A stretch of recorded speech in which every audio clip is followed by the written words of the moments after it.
recently had an opportunity to take a look at my spiritual journey in terms of some kind of a official position within the Catholic Church.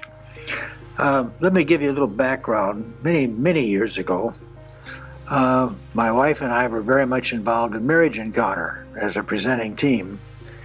And because we were with Worldwide Marriage Encounter, we weren't allowed to do weekends in Wisconsin. So we did them in Rockford, Illinois, just across the state line, at a seminary/retreat house down there. It's a really nice facility, and we really enjoyed doing our weekends, and quite a few of the other team members were people from Rockford. So it was just a very nice community, and we really enjoyed it. Well, at any rate, one wintry weekend, we were doing a weekend down there, and because it was a large facility, it wasn't unusual to see other groups using it as well. And so it comes Sunday afternoon, when it's time for us to break up and head for home, a blizzard moved in. And I mean to tell you, it was a blizzard. You couldn't see your hand in front of your face. The snow came down in buckets. And it was impossible to leave this place. It was up on a hill, for one thing, and we just couldn't. So they told us there that they had plenty of food. We didn't have to worry about it, and so we decided to just stay overnight.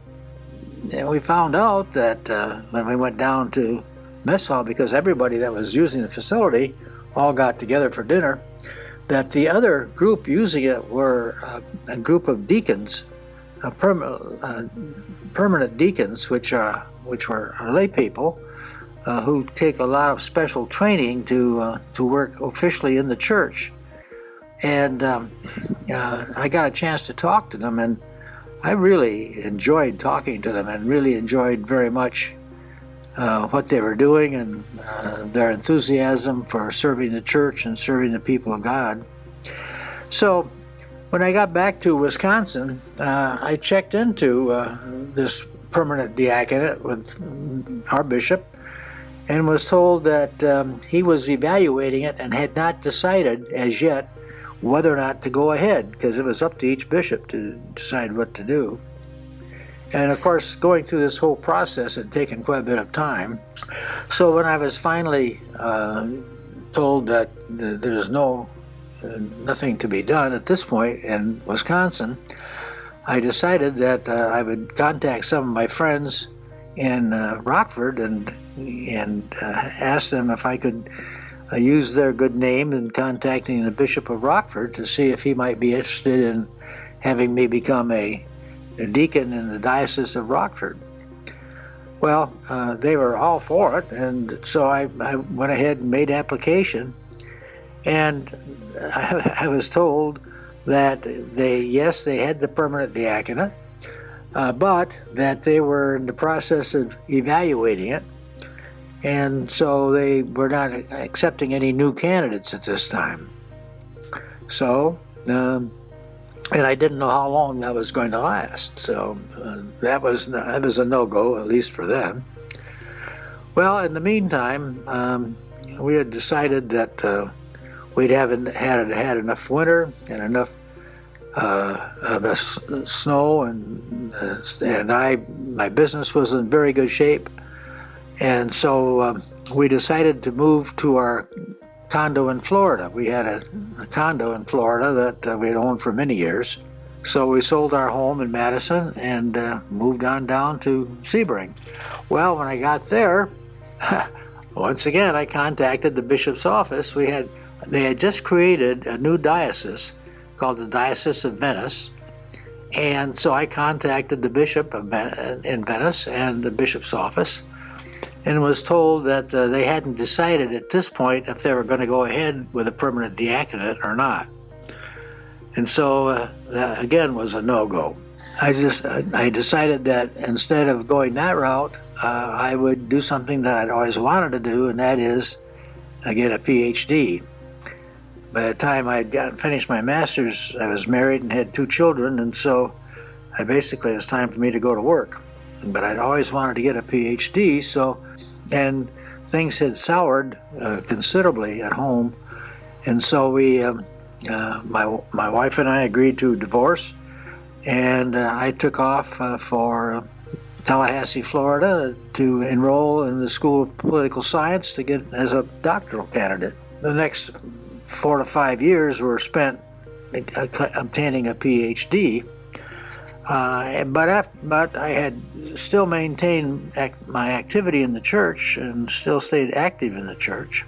Had made a number of weekends, spiritually based weekends in the church, and as a matter of fact, on one of those weekends, I went to a Trappist monastery in Conyers, Georgia, and I just loved it. I mean, get up at 4 o'clock in the morning for morning vespers, and that being in that church with the priests and brothers, and it was really neat. I really loved it, and so I came back all enthused about maybe becoming a monk. Well, I sat down and talked to Father Mike Foley, who I consider to be a saint.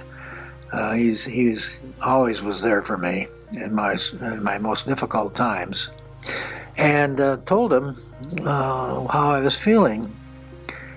And in his wisdom, he said to me, Jim, he said, "Are you sure you're running to the priesthood, or are you running away from life?"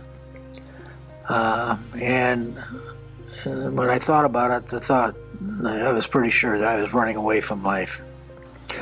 And the idea of just being in that cloistered environment was a good solution to not have to deal with everything I was dealing with out here in the real world. So anyway, I listened to him and decided that that was not for me. And he encouraged me. He said, "Look, you can do a great deal of good just out here in the world, and carrying the message and being a good example." And he said, that just because you don't go to the monastery doesn't mean that you can't still be a positive influence for the church. And so I made the decision not to go ahead. As you know, I consequently got married and came to a new church, where once again I applied for a position in the permanent diaconate with the Bishop of Tallahassee, Pensacola. So anyway, there the head of deacons told me that he thought I was too old. I didn't meet the age qualification. Never did quite understand that, because consequently some friends of mine who were older than I was became deacons, but nevertheless that was the decision, I was told. So Father Dennis, our pastor out here in Quincy, said, "Well, Jim," he said, "that's okay." He said, "We'll just make you an unofficial deacon." So I became coordinator of ministries. I was stewardship chairman. Basically, pretty much, I was a member of the team. I met as a member of the staff with the two sisters and the office manager and myself. We were the team that ran the diocese, the parish. So anyway, I was active doing that for a number of years, and it was good service. But I remember sitting in church one day and sitting there and saying, "Well, wait, how come the ushers aren't doing this? And where's the altar boy?" Because I was in charge of all that. And and I thought to myself, I'm not getting anything out of Mass these days because I've got all these things that are occupying me. So I just stepped down from everything. I just decided to just concentrate on being a good Catholic, and that's it. And then later on, as you know, I got this idea about doing this blog, so that's what I'm doing now. And I think that's the way it is. It was not meant for me to be, and that's okay. It's okay. My friends who did become deacons really have enjoyed it, have really been very beneficial in their churches. And I sometimes think, when I was in my mid-50s, I was told I was too old, and I'm 87 today. How many years of service the church could have gotten out of me as a relatively modestly compensated deacon, but that's okay. I have no quarrels with where my life has gone since, and I'm very grateful to God for all the blessings He has bestowed on me. So I just think in terms of a spiritual journey, we might have an idea as to how we're going to live our life, but we have to also understand God has ideas too, and He'll lead us the way He wants us to go, and I'm hopeful that this is the way He wants me to go. So enjoy your spiritual journey, however it takes you. Have a good day. Bye now.